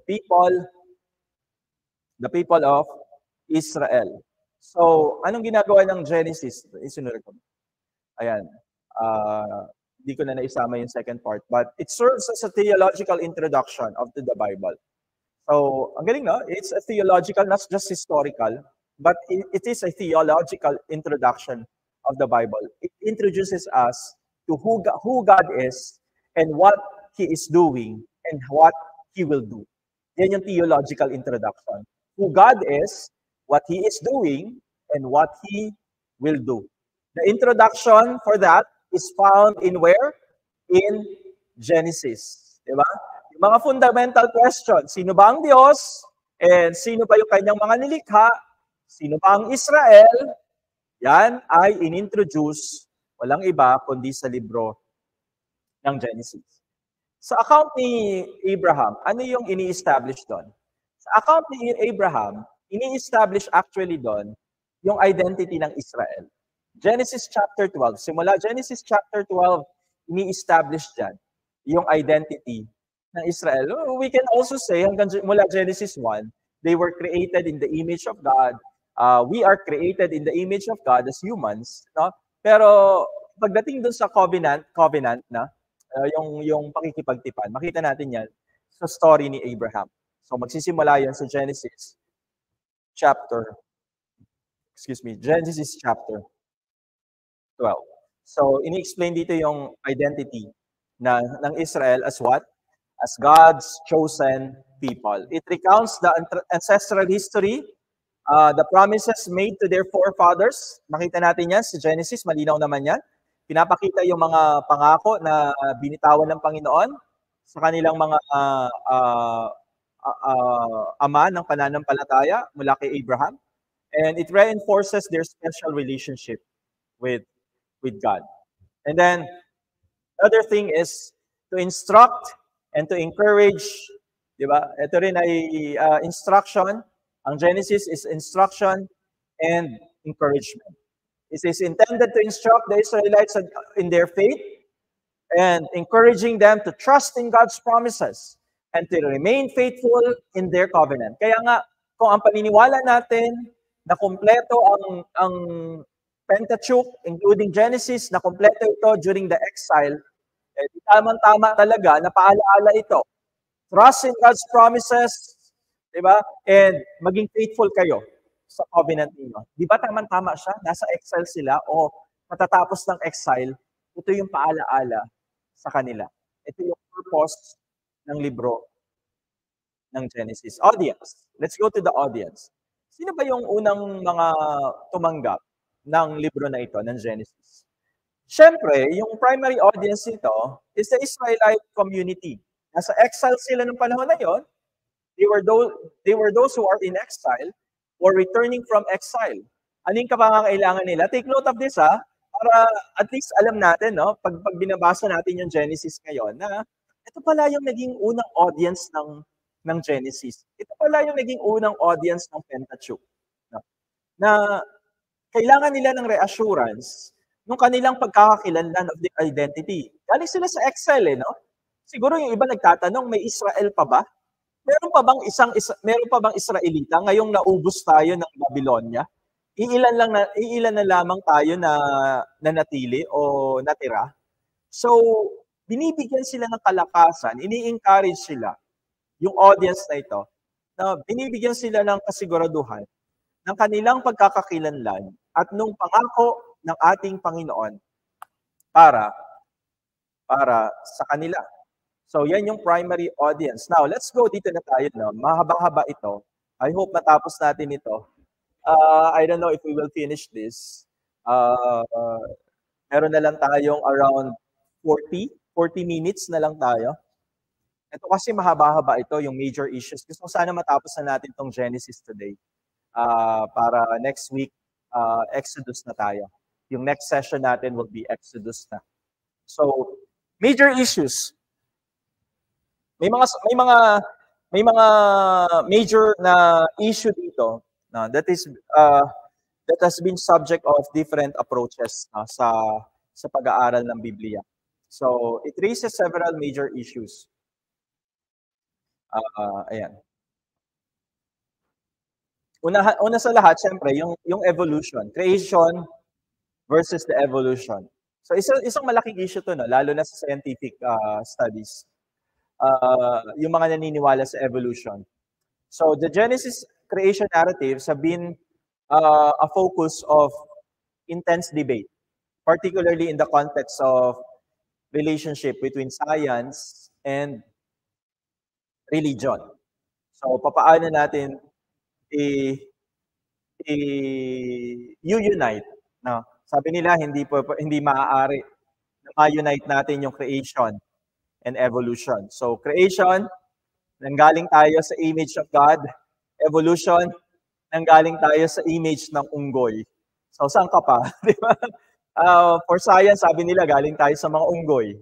Pero sa creation, ang galing ng pagkakaiba, no? Ang galing ng difference niya. Sa creation, nanggaling tayo sa imahe ng Panginoon. Pero sa evolution, nanggaling tayo sa mga unggoy. So, ano ba ito? Dapat na ba nating i-take yung pagiging literal ng creation account? Paano naman kung sinabi natin, no? Kasi ang calculation based on the Bible, wala pang 10,000 taon ang mundo. Pero ang kalkulasyon ng science, ang calculation ng science, billions of years na ang mundong ito. Paano 'yon? 'Di ba? Paano natin i-unite yung creation story, yung beginning of the earth sa age of earth today? They say billions of years ang mundong ito. And yun nga, yung theory of evolution, saan nanggaling ang tao? Nanggaling ba tayo talaga sa alikabok, sa iningahan ng Panginoon, at tayo ay imahe ng ating Diyos, o tayo ba ay galing sa unggoy? Hindi na tayo magdedwell dyan. No? Yung susunod, yung gusto kong pagtuunan natin ng pansin in the remaining time that we have. Yung next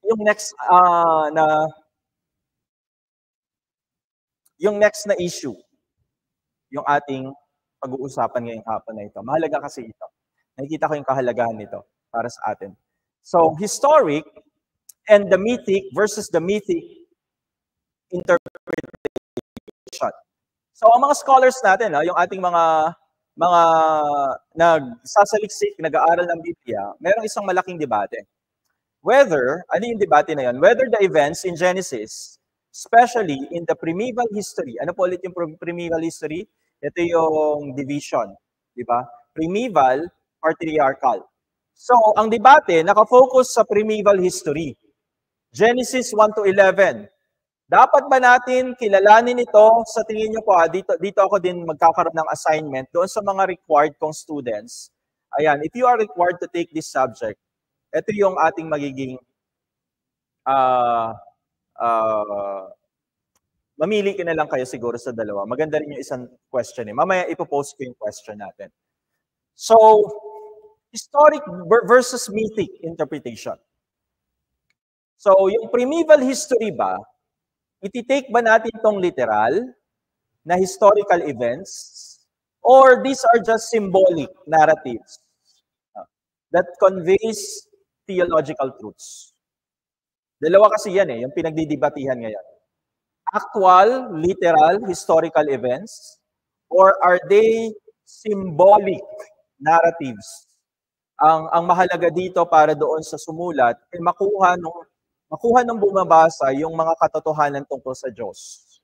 Kung sino ang Diyos, ano yung kanyang ginagawa, ano yung kanyang kapangyarihan, yung kapangyarihan ng Panginoon, yun yung nais na mapulot, yun yung gusto makuha ng bawat isa. Yung author nito, gusto ng author nito, yun yung makuha ng mga bumabasa nito. So dalawa yung dalawang side. No, magkabilang side ito, magkalaban, magkatunggali na side ito. So are they actual, literal, historical events? Genesis 1 to 11, ano ito, Pastor? Creation, Adam and Eve, fall of man, Cain and Abel, the Great Flood, the Tower of Babel, and so on and so forth. Are these literal historical events, or are these symbolic narratives that conveys? Now, ang punto dito is yung theological truth about God, maintindihan ng bawat isa sa atin. So Genesis 1 to 11, the mythic and the historic interpretation, ang sabi dito na, the mythic and historic interpretation of Genesis 1 to 11, it represents two different approaches in understanding the text. Dalawang approach ito kung paano mo mauunawaan itong sulat ng Genesis, itong text mismo, itong sinulat sa Genesis, that is the text. So, particularly, in relation to its truth claims and how it should be read in the broader context of the scripture in the Bible. Paano? Kasi mahalaga ito, kung paano makaka-apekto ito ng malaki, kung paano natin babasahin yung buong Biblia at yung pinaka broader na konteksto, yung condition, yung situation of the scripture. Tingnan natin yung historic interpretation para mas maliwanag sa atin. So sa isang side, sa kabilang banda, sa isang banda, ang mga naniniwala ng historic interpretation.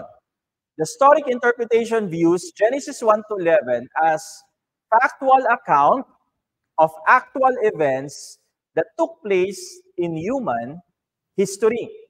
So Genesis 1 to 11, the creation story, Noah's Ark, ano pa ba yung mga Tower of Babel, these are factual account.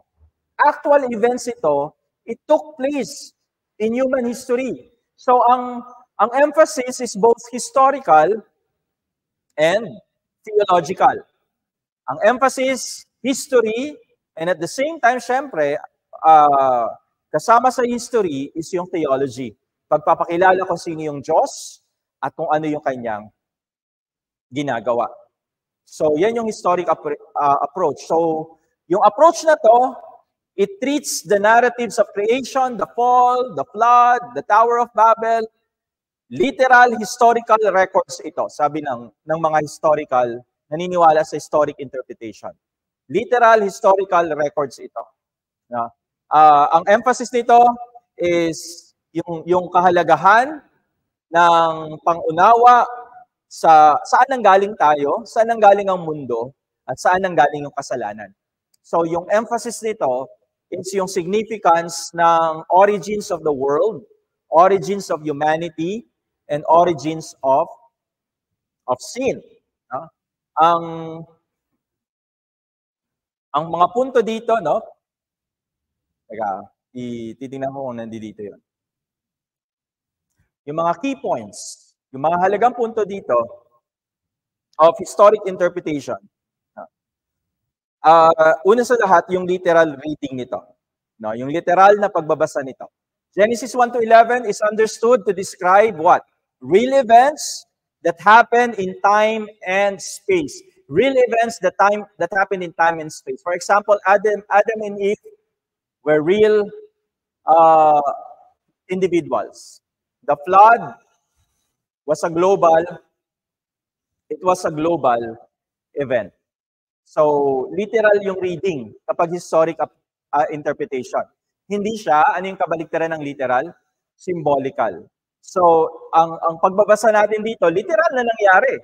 Literal na may Adam and Eve, literal na may flood, literal na may Tower of Babel. And yung flood, it was a real global event. Ano pa yung mga key points dito ng historic interpretation?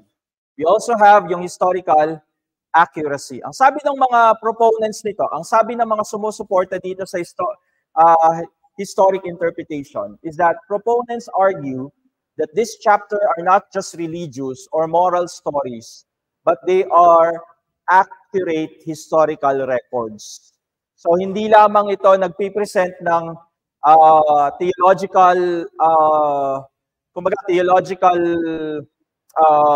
foundations or frameworks. Hindi lang ito nagpipresent ng moral lessons. Hindi lang ang tinitingnan natin dito is yung theological, but also these are accurate historic records. So mahalaga para sa mga naniniwala, para doon sa mga sumusuporta sa historic interpretation ng Genesis 1 to 11, na binigyang diin ito. Now, these are not just theological and religious stories. These are accurate historical records. The events that was described, such as the creation of the world in 6 days, have happened exactly as it was written. So ganun yung paniniwala ng historic interpretation. Kung 6 days sinabi na kinreate ang mundo, ang buong mundo ay kinreate in 6 days, naniniwala tayo bilang historic interpreters, naniniwala tayo na it happened exactly in 6 days. And then yung theological, ang sabi dito, theological significance. So isa sa mga key points ng historic interpretation is yung theological significance nito. The historic interpretation, they often emphasizes on theological implications of these events, such as the historicity of Adam and Eve. Ayan. The historic interpretation often emphasizes the theological implications of these events, such as the historicity of Adam and Eve. Kumbaga yung history ni Adam and Eve. Ano yung theological implications dito? Yan yung tinatawag nating theological significance. Now, tingnan naman natin ngayon yung mythic interpretation. So we have the historic interpretation, and now, puntahan naman natin ngayon, no? Pag-usapan natin ngayon yung kadebate nito. Yung tinatawag nating kadebate nito. So, historic interpretation versus, ano yung pangalawa? Ayan. Mythic interpretation. Ayan, mythic interpretation. Ayan, dyan tayo ngayon. Okay, so now let's go to mythic interpretation. So, mythic interpretation, maging malinaw din sa atin itong mythic interpretation na ito. The mythic interpretation does not deny, hindi nito nire-reject yung kahalagahan ng Genesis 1 to 11.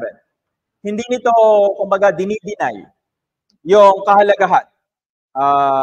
Hindi nito tinatanggihan. Ayan. Hindi nito tinatanggihan yung kahalagahan ng Genesis 1 to 11. But, yung pananaw niya sa Genesis 1 to 11 is that the chapters as what? Nandiyan dyan ba sa inyo? Containing symbolic or allegorical truths rather than literal historical facts. So, para sa mga mythic interpreters, we do not deny the importance of Genesis 1 to 11, but we view these chapters, parang sinasabi nila, ang pananaw namin sa mga kabanatang ito, they contain, sumisimbolo ito. No? Sumisimbolo ito sa mga katotohanan. Symbolic or allegorical truths rather than literal historical facts. So, ang mahalaga sa kanila dito, ano yung sinisimbolo ni Adam and Eve? Kasalanan. Parang ganun po. Ano yung sinisimbolo ng creation? Kapangyarihan ng Diyos. So, ang tinitingnan nila, ang creation story, hindi mahalaga yung historicity nito. Hindi nila tinitingnan yung history. Ang tinitingnan nila, yung symbolic meaning nito. Ano yung meaning ng creation? Kapangyarihan ng Diyos. Ano yung sinisimbolize ng Adam and Eve? Kasalanan, 'di ba? Sin. So, yun yung emphasis ng mythic interpretation. So, itong approach na to, ang tinitingnan nito, it sees the narratives as mythic in nature. Para siyang isang alamat. No. Ang tingin niya sa mga story ng Adam and Eve, Noah, Tower of Babel, Cain and Abel, yung mga storya na ito na matatagpuan natin sa Genesis 1 to 11, no, ito ay alamat in its nature. No. But this story they convey although sila ay mga alamat, no? It conveys profound truths about God. So ang talagang ipinipresenta nitong mga alamat na ito ay mga katotohanan, mga talagang mga dakilang katotohanan patungkol sa Diyos, patungkol sa tao, at patungkol sa mundong ito.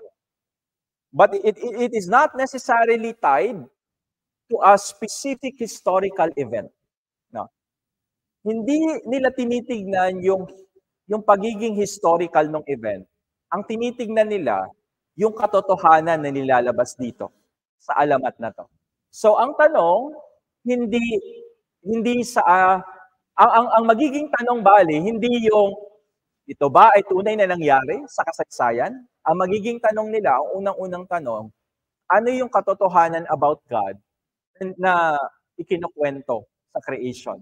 Ano yung katotohanan tungkol sa tao na ikinukwento patungkol sa fall of man? So ganun yung mythic interpretation. So tingnan natin yung key points ng mythic interpretation. Ano yung mga key points? Symbolic reading. So una-una na sa lahat dyan, ay yung tinatawag nating symbolic reading. So Genesis 1 to 11 again is seen as conveying theological and moral truths. So they're not focused on the historicity kasi they believe these are myth, mga alamat ito. So hindi mahalaga kung nangyari ito sa kasaysayan kasi tinitingnan nila ito ay mga alamat. So ang tinitingnan nila dito ngayon yung theological, moral truths through symbolic language and symbolic imagery. For example, in Adam and Eve might represent humanity as a whole. The Garden of Eden symbolizes relationship between God and humanity. So nakita natin, nakita niyo po. The ideal relationship between God and humanity, saan natin makikita yan? Sa Garden of Eden. Ano pa yung key points dito? Yung pinag-usapan natin earlier. Ancient Near East context. Itong mythic interpretation, they often consider the literary and the cultural context of the ancient Near East, where myth were common. So, di ba pag-usapan na natin ito earlier, yung ancient Near East context. So, habang sinusulat ito, isinaalang-alang ng author yung mga alamat ng kasaysayan ng mundo. Isinaalang-alang ito na sumulat ng Genesis chapter 1. So, kino-consider niya yun. Kinilala niya yun. Kasi nga, doon sila naninirahan sa konteksto na yun. Doon sila naninirahan sa sitwasyon na yun. At sa kondisyon na yun, doon sila naninirahan. At ang mga alamat, sa kanilang konteksto, sa kanilang kondisyon, sa kanilang sitwasyon, ang mga alamat ay common. No? Common na paraan, parang sa atin, no? Common na paraan ito. Nasaan na ba yun? Nawala tuloy. Ayan.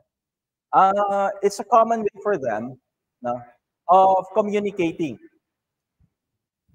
It's a common way for them to communicate the profound truths. Yung sa ancient Near Eastern, gumagamit sila ng mga alamat parang sa atin, di ba? Ano yung aral? Ito na lang po no? Kung hindi nyo mag-grasp maigi.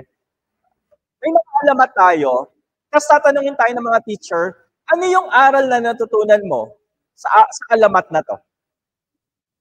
Ganon din sa kanila nung panahon nila. May mga alamat silang naririnig patungkol sa pinagmulan ng mundo, ano yung aral na kanilang mapupulot? Ano yung katotohanan na kanilang mapupulot tungkol dito? Ganun din po sa atin panahon ngayon, ang dami nating mga alamat, di ba? And at tinatanong sa atin lagi pagtapos ng kwento, ano natutunan nyo? Ano yung aral na natutunan nyo mula sa alamat na ito?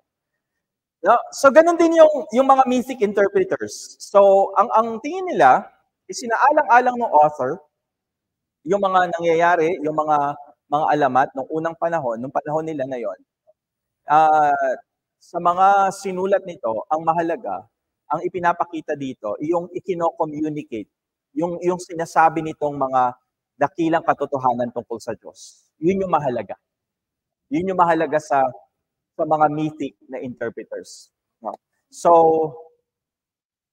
para sa mga mythic interpreters, ito nga yung sinasabi kong isang key point dito. So, ancient Near Eastern context, ito yung isa sa pinakamahalaga, and I think ito yung pinakamahalaga na punto ng mythic interpretation. So, sa mythic interpretation, ang mahalaga dito, theological truth over historical facts. Whereas, sa historical interpretation, historical facts and then theological truth. Pero sa mythic interpretation, theological truths and then historical facts. So the focus, ang pinaka-focus nito is on the deeper meanings. Ano ba yung kahulugan nito? Behind the stories. Diba? For example, para mas maunawaan natin. For example, the creation story. It might be interpreted as a declaration of God's sovereignty over cosmos. No? It is a declaration of God's sovereignty over cosmos rather than a scientific account of how the universe came to being. May punto po? May punto. Di ba? Parang may punto siya. Yung mythic interpretation.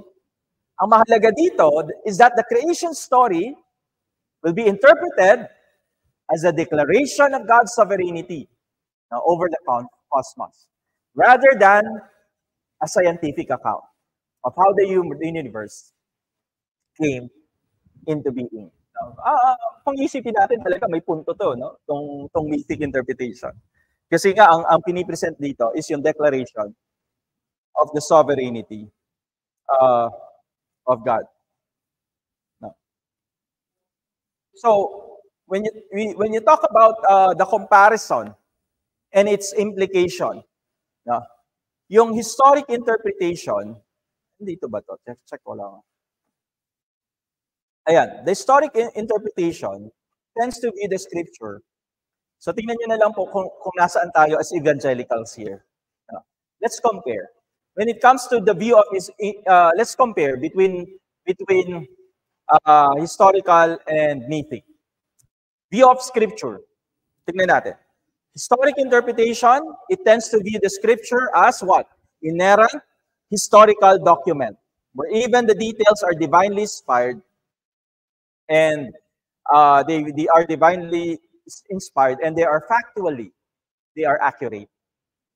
So they are factually accurate and they are divinely inspired. So yan yung view ng scripture. Pagdating saan? Historic interpretation. So comparison yung ginagawa natin ngayon between historic interpretation and the mythic interpretation. Now let's go to mythic. Ano ba yung view nila ng scripture? The mythic interpretation views the scripture, while they still value the scripture, it sees tinitingnan nito ang scripture as inspired in a different way. Paano nangyayari yung inspiration niya? Hindi doon sa historical accuracy. Saan? It conveys truth. It communicates the truth about God and existent through stories that are not necessarily historical in the modern sense. It's still inspired in a different manner. So, ibig sabihin, they may not be necessarily historical in the modern sense, hindi siya historical, but they convey truths about God and existence sa pamamagitan nitong mga alamat na ito. Sa pamamagitan nitong mga myth na ito. So, makikita pa lang natin dito ano yung evangelical na view, di ba? It is more historical than mythic. So, impact on theology. Tingnan natin yung naging impact nito sa theology. So pagdating sa impact on theology, the historic approach often underpins, ito yung conservative na theology. So evangelical theology ito. Now, when we talk about evangelical theology, andun tayo sa historic. Now, doctrines like original sin are tied in the literal existence of Adam and Eve. So kasi sa mythic po, yung Adam and Eve, it is not anymore necessary for us to think whether Adam and Eve existed.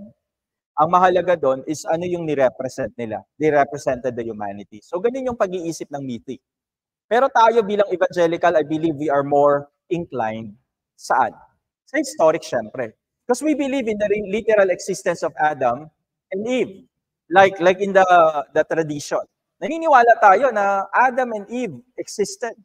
Talagang nabuhay sila. At talagang sila yung nagkasala. Meron talaga. Now, in the mythic approach, so ito yung historic, no? Now, let's go to what we call the mythic approach. The mythic approach, anong ginagawa ng mythic? It allows for a more flexible interpretation of the doctrines. Viewing them as, again, theological truth. Ang tinitingnan nila kay Adam and Eve, not the history, but the theological truth, rather than the historical facts. So, yan yung impact niya sa theology. Let's go to the next slide. Ayan. Relations to science. With regards to science, the historic interpretation often finds itself, ano nangyayari? In relation to science, it is in conflict. Dahil nga, yung ating paniniwala ng literal, is talagang in conflict yan. With the evolution, ayan, with the theory of selection, di ba? The origin of the earth, the age of the earth, talagang it will be in conflict with modern scientific understanding. Ayan, age of the earth and evolution, syempre, number 1 and number 2 yan sa list. In conflict siya with relation to science when it comes to historic interpretation. Now, the mythic interpretation can more easily harmonize. Ito naman yung advantage ng mythic interpretation. Since hindi natin tinitingnan yung pagiging historical ng accounts ng Genesis 1 to 11, but we look at it more as a myth, alamat, then it can easily harmonize with scientific findings. No? Viewing the Genesis account as addressing the why of creation. Bakit? Instead of how they were created. So, kasi ang concern ng mythic is why. Laging sinasagot, why Adam and Eve? Why the creation? Why God created? Diba? To see His sovereignty. Diba?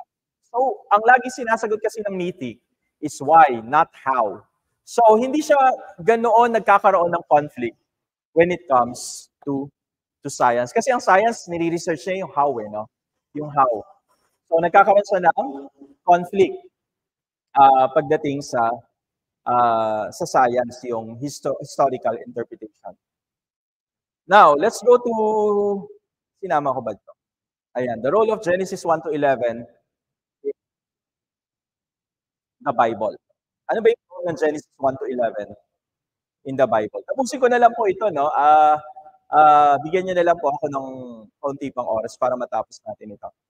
Genesis 1 to 11 in the Bible, the historic approach sees this chapter, tinitingnan ng historic approach, yung mga chapters na ito as what? As they are foundational to the entire biblical narrative. So foundational ito sa entire biblical narrative. It provides the literal basis for understanding sin, judgment, and the salvation history. So nakikita ng historic approach na yung mga kabanata, they are the foundation of the entire biblical narrative. Pundasyon nito.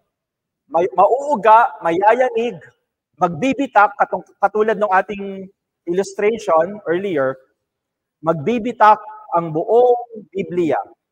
No? Magkakaroon ng bitak ang buong Biblia kung wala yung Genesis.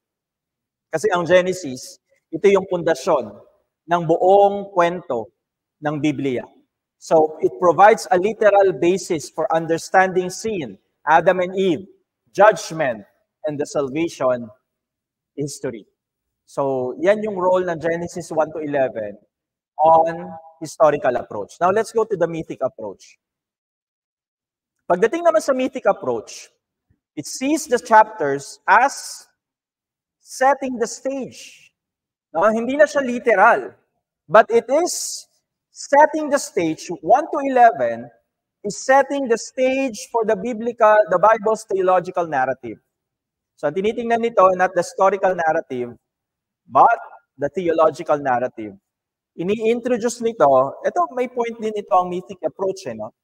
Ang ini-introduce dito ng mythic approach is not the literal stories, But the theme of creation, the theme of fall, and the theme of redemption in a non-literal, but in a very greatly profound, ang ibig sabihin ng profound is great profoundly meaningful way. Sa isang very meaningful na pamamaraan. So, all in all, no? Ito kasi yung presentation natin ng major issues and critical approaches in of the Genesis 1 to 11. So the historic and mythic interpretation of Genesis 1 to 11, it reflects to us a broader debate. Broader yung debate niya about how to read ancient texts. How do I read ancient texts? And how do I understand the nature of the scripture? Should I approach it historically or mythically? Ititreat ko ba siya na literal na may Adam and Eve? O ititreat ko siya na isang alamat, isang alamat ni Adan at ni Eva? Paano ba natin i-approach yung text? Yun yung tanong sa atin. Sa ating mga mag-aaral ng Biblia, being some of you here are Bible school students, others are just watching this right now for additional understanding, additional learning. Pero paano mo ngayon i-approach yung text? Should we read it historically or should we read it, particularly lang, Genesis 1 to 11? Should we read this historically or should we read it mythically? How do you approach? Paano mo i-approach ngayon yung Genesis chapter 1 up to Genesis chapter 11. Ayan. Ito na rin yung pagtatapos natin. Dito na rin tayo magtatapos today muna. Next week, may ibibigay pa ako sa inyo about Genesis and then we will go to Exodus. But for now, okay, for you to have some homeworks, required yung mga students natin ng Bible School, required na tayo na gawin ito, yung assignment na to. Pero kung gusto nyong gawin and you are just watching this for additional learning, you can do this assignment as well. How? Papapiliin ko na lang kayo.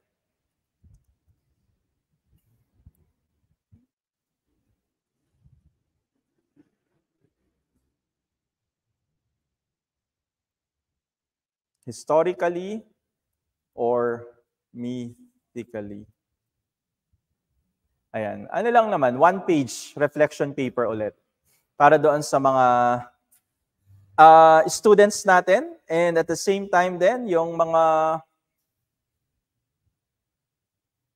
nais ng mas additional na pag-aaral. So yun yung unang question. Mamimili kayo sa dalawang question. No?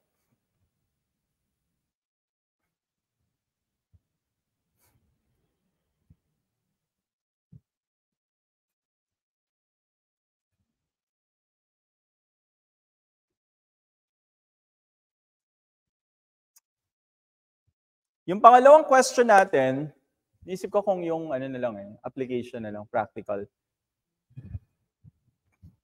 Hindi mo na siguro yung practical, pero ito yung unang question, no? Mamimili lang kayo sa dalawa. No?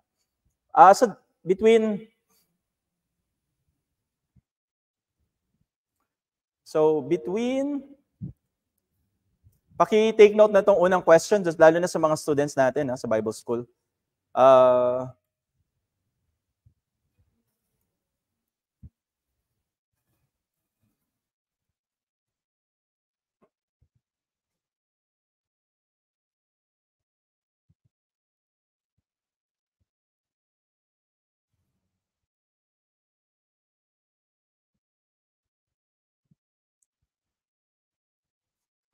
Between Moses and documentary hypothesis,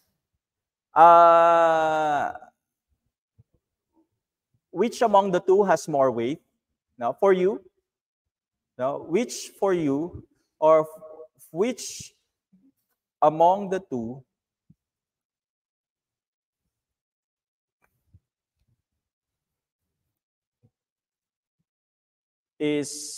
has, or hindi ko mabuo sa English, ano? Which among the two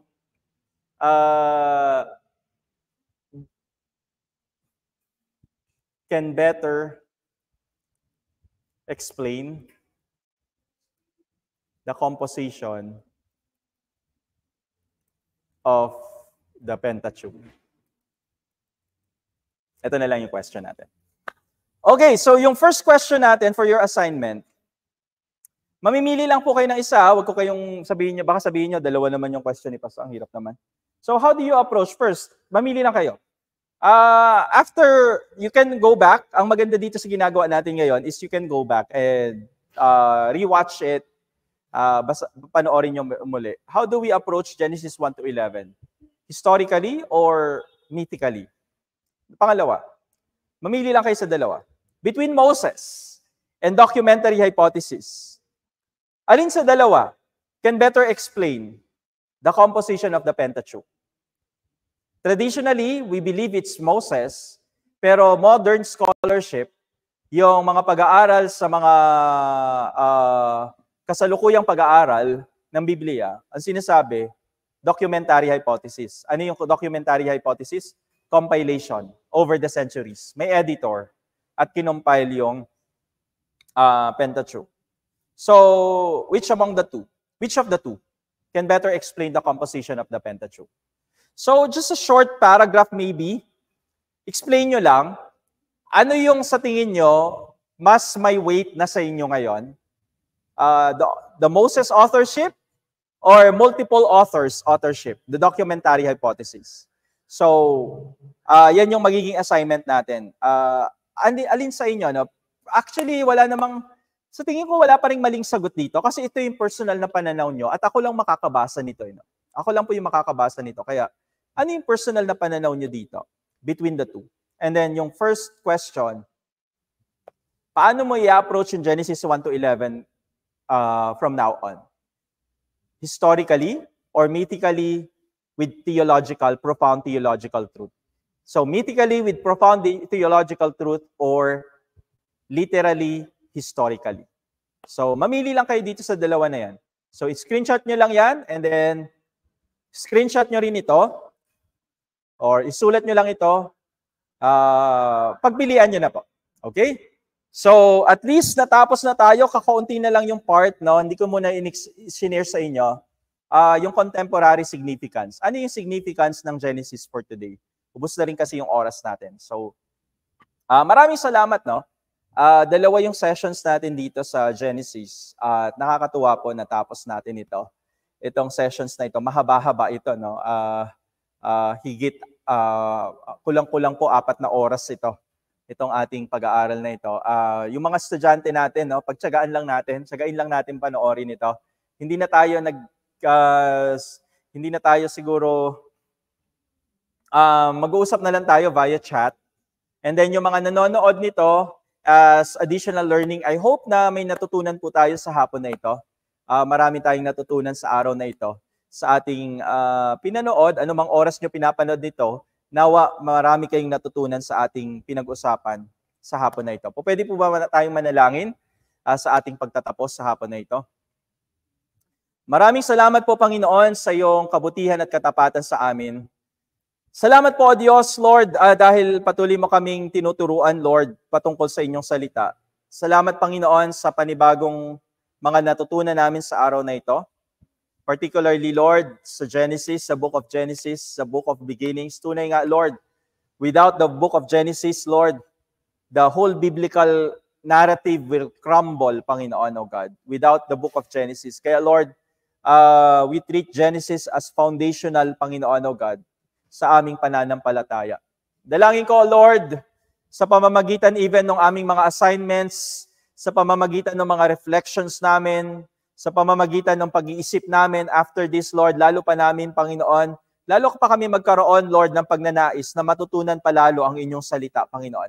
Sa pamamagitan nitong aming mga ginawang discussions dito, Lord, sa libro na ito, I hope and I pray, Lord, lalo pang magkaroon ng pagnanais sa puso na maunawaan, Panginoon, ang lumang tipan, ang Old Testament, Lord, ang Pentateuch, ang narratives, Panginoon. Lord, maraming salamat sa pagkakataon na ito na pinagkaloob niyo po sa amin upang kami ay patuloy na matuto, Lord, patungkol sa iyong salita. Pagpalain mo, Panginoon, ang bawat isa na nandito ngayon, Lord. Pagpalain mo ang bawat isa na manonood nito. Ingatan niyo po, Panginoon, ang presensya mo makasama namin, O Diyos, ang iyong biyaya at ang iyong pabor ay mapa sa amin at ang kapayapaan ay patuloy naming maranasan sa aming mga buhay. Pinupuri ka namin, sinasamba ka namin, Panginoon, sa pangalan ni Jesus, lahat tayo magsabi ng Amen and Amen. Amen and Amen. So, magandang araw po sa ating lahat, magandang umaga, magandang tanghali, magandang hapon, magandang gabi. Anumang oras ninyo pinapanood dito ngayon, pagpalain po kayo ng Panginoon. Magkita-kita tayo muli sa ating susunod na lesson. Ayan, tayo'y magsisimula na sa Exodus naman, sa ating pag-aaral sa Exodus. Magkita-kita tayong muli sa ating susunod na session, sa ating pag-aaral na ito ng Pentateuch and Introduction to the Pentateuch and the Old Testament narratives. God bless you all and have a wonderful day ahead of us. God bless po sa bawat isa sa atin. God bless po.